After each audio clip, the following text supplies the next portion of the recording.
આ શિયાળામાં કયા ફળ ખાવાથી તમને ફાયદો થશે એ જાણવું હોય તો આ વિડીયો તમારા માટે છે. ઠંડીમાં જામફળને હેલ્થ માટે સારું માનવામાં આવે છે. જામફળમાં ફોલેટ, ફાઇબર, વિટામિન અને કેટલાય પ્રકારના એન્ટીઓક્સિડન્ટ ભરપૂર માત્રામાં જોવા મળે છે. એવાકાડો એ પોષક તત્વોથી ભરેલું ફ્રૂટ છે. આ ફળ તમારું દિલ, આંખો અને હાડકાં માટે ખૂબ જ લાભકારી છે. આમળામાં વિટામિન એ અને સી ભરપૂર માત્રામાં હોય છે અને આમળાથી તમારા શરીરમાં લોહીની માત્રા નિયંત્રિત રહે છે. પછી આવે છે સીતાફળ, જે તમારી સ્કિનને પ્રાકૃતિક રીતે સુંદર બનાવવામાં મદદ કરે છે.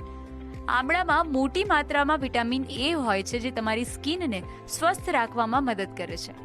ખજૂર શિયાળામાં તો ખાવા જ જોઈએ, કારણ કે ખજૂરમાં આયર્ન અને કેલ્શિયમ ભરપૂર માત્રામાં હોય છે અને જો શરીરમાં લોહીની ઉણપ હોય તો પણ દૂર થાય છે. ખજૂરથી હાડકાં પણ મજબૂત બને છે. પપૈયામાં વિટામિન એ, બી,